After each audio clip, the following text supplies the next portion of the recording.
প্ৰতীক্ষাৰ অন্তত প্ৰায় আমাৰ 2 মাহ 2.5 মাহৰ পিছত আমি শ্ৰীমন্ত শংকৰদেৱ সংঘৰ সাংবিধানিক বিধি ব্যৱস্থা মতে আমাৰ প্ৰতি 2 বছৰৰ মূৰে মূৰে আমাৰ বিষয়বাসকল সলনি হয় আৰু এইবেলিও আমাৰ পদাধিকাৰৰ পৰা প্ৰাথমিকৰ সভাপতিলৈকে আমাৰ সলনি হোৱাৰ বছৰ। এই বছৰটোত আমাৰ পদাধিকাৰ বাপৰ নিৰ্বাচন হৈছিলে। আমাৰ 3জন প্ৰাৰ্থী আছিলে।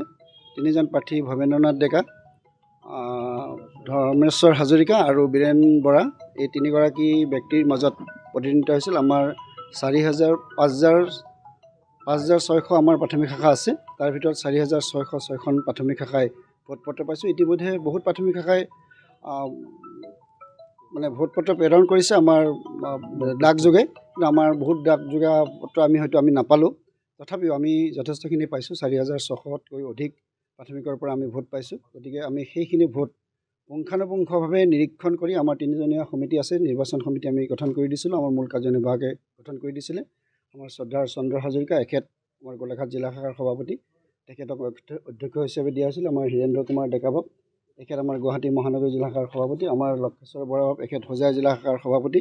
এখেতসকল 3জনকেই দায়িত্ব দিয়া হৈছিলে। এখেতসকলৰ 3জনেই আৰু আমাৰ কাৰ্যালয়ৰ কৰ্মচাৰীসকলৰ সহযোগত আৰু মই নিজে তাত উপস্থিত আছিলোঁ, সম্পূৰ্ণৰূপে নিৰীক্ষণ কৰি 4,606খন ভোট মানে চাই নিৰীক্ষণ কৰি এটা শুদ্ধ উত্তৰ উলিয়াইছে। তাৰে ভিতৰত 4,600খন হৈছিলে। আমি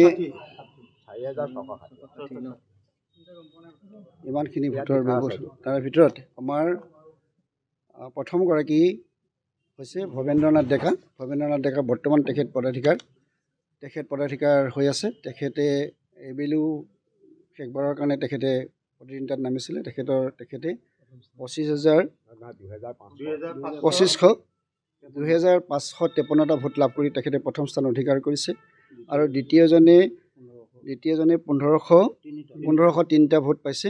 1,503টা ভোট পাই দ্বিতীয় স্থানত হৈছে আৰু তৃতীয়জনে বীৰেন বৰাভাৱে 565টা ভোট লাভ কৰিছে, তেখেত তৃতীয় স্থানত আছে। গতিকে আমি আনুষ্ঠানিকভাৱে কিছুদিন পিছতেই বা 2 এদিন পিছতেই আমি নৱনিযুক্ত যিগৰাকী পদাধিকাৰ হ'ব, আমি তেখেতক আনুষ্ঠানিকভাৱে আহ্বান জনাম লিখিত পত্ৰযোগে।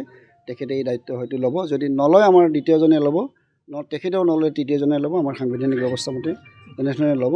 গতিকে আমি প্ৰথমজনক আমি আনুষ্ঠানিকভাৱে পত্ৰ প্ৰেৰণ কৰিম তেখেতলৈ যে আমাৰ আগন্তুক 2 বছৰীয়া কাৰ্যকালৰ কাৰণে তেখেতে শ্ৰীমন্ত শংকৰদেৱ সংঘৰ দায়িত্ব পালন কৰিব লাগিব পদাধিকাৰী হিচাপে। এইখিনি আজি খুব সুকলমে হৈ গ'ল। কোনো ধৰণৰ অসুবিধা হোৱা নাই। ইয়াত কোনো ধৰণৰ অসুবিধা হোৱা নাই। ইয়াত আমাৰ 39টা ভোট নাকচ হৈছে। এই মুঠ ভোটৰ ভিতৰত 4,660টা ভোটৰ ভিতৰত আমাৰ 39টা ভোট নাকচ হৈছে। বিভিন্ন কাৰণত নাকচ হৈছে। কোনোবাই নাম লিখা নাই, কোনোবাই অভাৰ ৰাইটিং কৰিছে, কাৰোবাৰ কিবা হৈছে। আমাৰ 39টা ভোট নাকচ হৈছে। বাকীখিনি ভোট আমাৰ গণনা হৈছে সুন্দৰকৈ। এইখিনিৰ ভিতৰতে তেখেতসকলে সেই ধৰণে পজিশ্যন পাবলৈ সক্ষম হৈছে।